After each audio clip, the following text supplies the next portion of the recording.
주님의 평강이 여러분들과 함께하기를 바랍니다.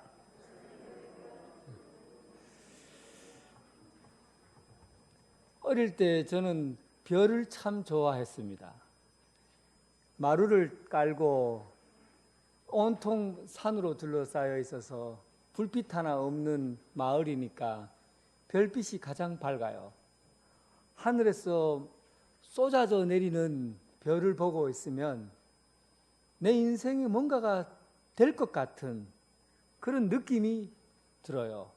별이 나만 보고 있으니까 내가 위대해 보이고 내가 큰일을 할 사람이 아닌가 하는 그런 생각을 하게 돼요. 그러니까 별은 그냥 보고 있어도 꿈을 꾸게 되고, 별을 보고 있으면 내게 희망이 내 속에 들어와 있는 것 같은 그런 느낌을 받아서 저는 별을 굉장히 좋아했어요. 저 같은 아이도 별을 보면서 꿈을 꾸고 별에 대해서 미래를 생각하게 하는데, 그 옛날 지금부터 2000년 전의 사람들은, 불빛이 없고 하늘의 별이 가장 밝은 그때의 사람들은 별은 어떤 의미였을까요? 지금보다도 이 별이 가지고 있는 그 모습 자체에서 별이 우리의 운명을 좌우한다고 생각했어요. 그리고 별은 우리의 운명을 좌우할 뿐만 아니라 별을 통해서 이 시대에 큰 일들이 일어나게 될 거라는 사실을 예언하고 예고하기도 했어요. 그래서 이 별을 보고 사는다는 것은 단순히 아름다움을 찬양하는 게 아니라 우리 삶의 운명을 결정하고 또 이 세계의 방향을 결정해 줄 수 있는 그런 것이었다는 사실입니다. 오늘 본문은 제가 원래는 2장 1절부터 해서 쭉 읽어야 되는 내용이에요. 그런데 제가 13절부터 본문을 읽기 시작했는데 앞부분을 좀 더 깊이 들여다보고 뒤에 부분의 결론으로 제가 맺도록 하겠습니다. 이 앞부분에 있는 이야기는 2장 1절부터 나온 이야기는 동방 박사가 별을 보고 자기 인생의 긴 여행을 떠나는 것을 시작하고 있어요. 하늘에 떠 있는 별이 나 같은 사람도 저 별을 통해서 내 운명을 결정하고 또 미래가 어떠한가를 생각했는데, 그때 당시에 별만 보고 사는 점성술사들 또 박사들, 여기 나온 점성술사는 박사라는 이름으로 불려졌어요. 박사라는 이름이라는 것은 이 생의 모든 사람의 철학과 정신세계, 영적인 세계를 이들에게 도움을 받아야만이, 이들의 도움을 받아서 산다는 그런 사람들이에요. 그러니까 그냥 박사라고 하면 우리가 지금 생각하는 박사랑 달라요. 우리의 운명을 얘기해주고 또 삶의 방향을 결정해주는 그런 사람. 그래서 왕의 자리에서 뭔가를 크게 결정할 때 이런 점성술사, 박사를 두고 함께 했어요. 그러니까 대단한 사람들이죠. 이들이 하늘을 보고 있는데 별자리에 대해서 누구나 다 이들보다 더 자세하게 아는 사람이 없어요. 매일 밤마다 별을 보고 연구를 하고 1년 내내 별을 보고 살아요. 그러니까 그들이 별을 보면서 별의 자리까지 만들어놔요. 여기는 곰의 자리, 정갈 자리, 북두칠성, 오메가, 다 이렇게 해서 별의 자리를 그림으로 다 그려나가면서 계절마다 어떻게 바뀌는지를 전부 다 외우고 있어요. 그런데 어느 날 지금까지 보아온 별들과 아무런 상관도 없고 또 아무런 지금까지 나타나지 않는 이상한 별이, 또 그렇게 크고 찬란한 별이 하늘에 떠 있는 거예요. 이거는 인간으로서는 도저히 이해할 수 없는 별의 자리에, 별의 위치에 별이 서 있는 겁니다. 그리고는 이 별이 그에게 있어서 이 세상의 운명을 좌우할 위대한 별이라는 것을 직감하게 된 거예요. 그러니까 이들이 결정한 게 뭡니까? 자기 인생을 여기에 걸겠다고 결정을 하게 돼요. 왜 이들이 인생을 걸겠다고 생각했냐면 이들이 별을 보고 걸음을 걸어간 그 거리가 최소한 1500km가 넘습니다. 1500km를 걸어서 어떻게 해야 여러분 1500km를 걸어가겠다고 결정하겠어요? 여러분들 앞에 무슨 일이 있어야 1500km를 내가 걸어서까지 가겠다고 결정할 수 있는 일이 어떤 일이 있습니까? 메소포타미아 그 끝에서부터 예루살렘까지가 1500km인데 여기에서 걸어서 몽골 북쪽까지, 몽골 알지요? 중국 위에 있는 몽골. 여기서 걸어서 북한을 통해서 중국으로 건너가서 그 몽골 북쪽까지 가야 1500km가 나옵니다. 걸어서 가면 몇 달이 걸릴까요? 몇 달이 걸러서 가는 거리예요. 이 먼 거리를 그들이 갈 때 그 별이 도대체 어떤 별이라고 생각했기에 자기 운명을 결정할 만큼, 자기 인생을 결정할 만큼 자기 삶을 들였을까요? 그냥 평범한 별이라고 생각했겠습니까? 오늘 본문 말씀에 보면 이 별이 어떤 별인지 기록이 되어 있어요. 2장 2절에 보면 유대인의 왕으로 나신 이가 어디 계시냐?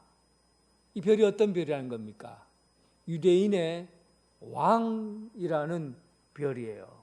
유대인의 왕을 표시하는 별이라고요. 여러분, 그래도 몇 달을 거쳐서 1500km를 자기 전 재산을 다 모아서 걸어가는 그 길을 떠날 수 있겠습니까? 그 별이 유대인의 별인, 유대인의 왕인데 자기 나라의 왕이 아니에요. 외국 나라의 아주 작은 유대인들이 뭐 큽니까? 그쪽 지역에서 어찌 보면 가장 작은 나라에 속하고 로마의 지배를 받고 있는데 어찌 로마의 지배를 받고 있는 작은 나라의 왕이 되는 그 별을 보고 자기 평생을 걸을 수가 있어요. 그런데도 불구하고 그들은 유대인의 왕으로 오신 이가 어디냐 하고 그 별을 찾아오게 된 겁니다. 그러니까 단순히 유대인의 왕이 아닌 거죠. 단순히 지역적인 왕이 아닌 거예요. 그들이 표현하는 것은 유대인의 왕이지만 유대인의 왕으로 오셔서 이 세상을 구원할 왕으로 본 겁니다. 만유의 왕으로. 이 세상 로마를 로마 통치로부터 벗어날 수 있는 이 세상을 통치할 수 있고 지배할 수 있는 왕으로서 이 세상을 구원할 수 있는 왕으로서 이 유대인의 왕으로 지목한 겁니다. 왜 이렇게 생각할 수 있냐면 그가 가지고 온 선물을 보면 알 수가 있어요. 왕에게 예수 그리스도를 만나고 나서 동방박사들이 3가지를 선물하잖아요. 황금과 모략과 유황, 이 3가지를 선물을 해요. 황금을 드리는 것은 임금에게 드린다는 뜻이에요. 왕이다라는 의미입니다. 그러니까 일단 예수님은 왕이다라는 것을 알 수가 있죠. 그래서 왕으로 오셨다고 해서 황금을 드렸어요. 그리고 유황은 이게 성전에서 태워지는 게 유황이에요. 그러니까 이것은 유황은 거룩함을 나타냅니다. 성전에서 태워지는 향이니까 거룩함을 나타내요. 거룩함이니까 신성을 나타내는 거죠. 그러니까 이 땅에 왕으로 오시고 하나님의 아들이시다는 의미예요. 하나님의 아들, 신성을 가지신 분이고 또 인성을 가지신 분이라는 뜻이죠. 그리고 3번째 선물은 모략인데 이 모략은 죽은 사람에게 바르는 향이에요. 그러니까 이것은 예수님의 사역과 관계에 있는 거죠. 이분이 신성을 지니시고 인성을 지니신 왕으로 오셔서 이 세상에서 무엇을 하려고 하는가? 이 세상 가운데 죽으러 오셨다는 거예요. 죽어서 이 세상을 구원하시려는 목적을 가지고 오셨다는 겁니다. 결국은 이 사람 동방박사들이 이 땅에 오신 왕을 어떤 식으로 생각했습니까? 하늘에서 오셨고, 그리고 육체를 가지고 있는 이 세상의 왕이시고, 그리고 오셔서 하나님의 사역인 십자가 죽음과 그 삶을 나타내는 그런 왕으로 오셨다는 것을 아신 것이죠. 결국은 이들이 생각하는 왕은 온 세상을 구원하려고 하시는 메시아로 오셨다는 것을 그들은 알았던 겁니다. 그래서 결국은 그들은 이렇게 생각한 거예요. 자기가 가지고 있는 것들을 다 내어놓고라도 이분 이 세상을 구원하실 메시아를 내가 만나야겠다. 그리고는 1500리 길을 걸어가기 시작한 겁니다. 그들이 걸어간 길을 여러분들이 지금은 볼 수 없지만 지도가 있다고 생각하고 펼쳐놓고 보세요. 메소포타미아 지역이라고 하면 과거에 아브라함이 살던 곳이에요. 아브라함이 우르라는 곳에서 출발하잖아요. 아마 그쪽 지역이 메소포타미아 지역이거든요. 두 개의 강이 흐르고 있죠. 거기서부터 출발해서 그들은 아마 낙타를 몰았을 겁니다. 낙타에다가 짐을 세우고 사막 같은 데를 건너기도 하고, 그리고 산길을 가기도 하고, 그리고는 들길을 가기도 하고, 강을 넘기도 하고, 이렇게 해서 메소포타미아를 지나서 시리아 쪽을 지나서, 그리고 갈릴리 북쪽 지역, 거기가 좀 험하죠. 그쪽 지역을 지나서, 그리고 베들레헴으로 오는 그 길입니다. 로마가 지배하고 있는 시절이에요. 로마는 모든 나라의 통치권을 주었어요. 그리고 그 통치권을 받은 왕들은 세금을 잘 내면 그 나라를 인정해 주었어요. 그런데 문제는 어떤 겁니까? 경계선에 있는 곳이 가장 위험한 곳이에요. 경계선은 이 나라와 저 나라를 경계선을 지으는 곳이기 때문에 나라와 나라끼리 분쟁을 일으킬 수 있는 요소가 많다는 겁니다. 그래서 경계선을 지날 때는 더 위험하죠. 결국은 한번 생각해 보세요. 이 동방에 있는 저 메소포타미아 지역에서 낙타에다가 짐을 잔뜩 싣고, 성경에는 동방 박사들이 몇 명이라고 기록되어 있습니까? 3명이라 기록되어 있어요. 왜 3명이라고 기록합니까? 선물 숫자 때문에 3명이라고 생각해요. 그런데 아니에요. 학자들은 3명이 수가 없다고 보는 겁니다. 왜냐하면 한 달 이상 걸리는 거리고 1500km를 걸어가야 되는데 3명이서 그 무시무시한 경계선들을 다 넘어가고 산적들이 출몰하기도 하고 해적들이 출몰하기도 하고 그런 경계선에 있는 지역들을 넘어서려고 하면 많은 사람들을 대동해서 그렇게 해서 그 짐을 또 그 거리를 가지기 위해서 식사와 먹을 것 그리고 무장을 할 수 있는 그런 장비들을 다 가지고 이동하려고 하면 3명으로는 불가능해요. 그래서 많은 사람들이 이동을 숫자는 얼마나 되는지 모르지만 어쨌든 3명은 훨씬 더 많은 사람들이 이동을 했을 거라고 생각합니다. 그러나 굉장히 위험한 것들을 많이 지내가고 했기 때문에 그들이 생각할 때는 이 정도의 규모로 그 오랫동안 시간을 걸려서 가려고 하면 도대체 어떤 일을 해야만이 걸어갈 그 길을 갈 수가 있을 겁니까? 도대체 이렇게 하는 목적이 뭐겠어요?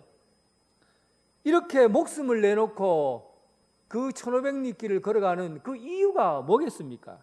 2장 그들이 자기 목숨을 내걸고 1500리 길을 걸어가는 이유가 나와 있어요. 2절에 봅시다. 유대인의 왕으로 나신 이가 어디 계시냐? 우리가 동방에서 그의 별을 보고 그에게 뭐하러 갑니까? 경배하러 왔노라. 여러분, 저는 이 본문 말씀을 보면서 우리의 신앙의 목적이 어디인지 분명하게 보여주는 말씀입니다. 우리 신앙의 목적이 뭐예요? 내가 모든 것을 다 내어놓고라도, 내 모든 것을 다 써서라도 한 가지 그 일을 해야 되는 일이 있다면, 내 모든 것을 다 투자하고 다 내려놓고 다 써버리고 그리고 힘을 써서 내 목숨까지 내어놓을 수 있는 일이 있다면 그 일이 과연 무엇이겠냐는 겁니다. 그런데 동방에 있는 이 박사들은 그 일을 예수님을 경배하는 것으로 결정한 거예요. 여러분 놀라지 않습니까? 여러분 인생에 모든 것을 다 제거하고 단 한 가지만 해야 한다면 그 한 가지가 내 자녀를 성공시키기 위함이 아니고, 돈을 벌어서 큰 집에 떵떵거리며 살기 위함이 아니고, 내 이름과 내 명예를 나타내서 세상에서 뛰어난 사람이 되는 것에 자기 목숨을 걸고 거기에다 다 투자하는 게 아니고, 단 한 가지를 정리하고 단 한 가지만 해야 한다고 한다면 예수님을 경배하는 일에 모든 것을 내어놓겠다고 결정한 거예요. 여러분, 저는 하나님을 경배하는 것이 우리 인생 목적의 끝이라고 생각은 했지만 이런 결정은 내가 내리질 못했거든요. 경배하는 것이 더 좋은 삶을 얻기 위한 과정으로 생각했지, 내가 하나님 앞에 예배드리는 것은 예배 이후에 주어질 우리 삶의 넉넉함, 평화로움, 또 나중에 장차 올 하나님 나라 천국에 가서 내 삶을 펼쳐나가기 위해서 내가 하나님을 경배하고 예배드리는 것이 내 신앙의 과정이었지 끝이 아니었다는 거예요. 목적이 아니었어요. 마지막까지 내가 단 한 가지를 위해서 산다고 한다면, 내 숨이 붙어 있는 동안 이 숨이 끊어지는 순간까지 단 한 가지만 내가 할 수 있다면 그것이 동방박사들에게는 예수님께 경배하는 것이었다는 거예요. 하나님께 경배하는 이 일들이 내 인생의 마지막 목표, 그리고 끝에까지 도달했을 때 그 끝까지 가야 될 것이 있다면 그것이 바로 하나님을 경배하는 일이었다는 겁니다. 신앙에 있어서 그 사람의 신앙됨은 오늘 이 부분에서 결정이 난다고 봐요. 내 인생의 목적이 무엇입니까? 여러분 신앙의 마지막 끝이 무엇입니까? 목숨을 내어놓고서라도 끝까지 감당해야 될 일이 무엇입니까? 그 일이 예수님을 경배하는 일이 되길 주님의 이름으로 축원합니다. 기도드리겠습니다. 하나님 아버지, 참으로 우리 인생에 가장 소중하고 귀중한 일이 있다면 그 일이 예수님을 경배하는 일이 되게 하여 주옵소서. 우리 인생에 목적을 두고 앞으로 달려가야 될 마지막 순간이 있다면, 우리의 숨을 멈추는 마지막 순간이 있다면 하나님을 경외하고 하나님께 영광을 돌리고 그런 인생이 되게 하여 주옵소서. 참으로 우리가 결단할 수 있는 마지막 끝까지 주 예수 그리스도를 경외하는 그런 인생을 살아가게 하여 주옵소서. 예수님 이름으로 기도드립니다. 아멘.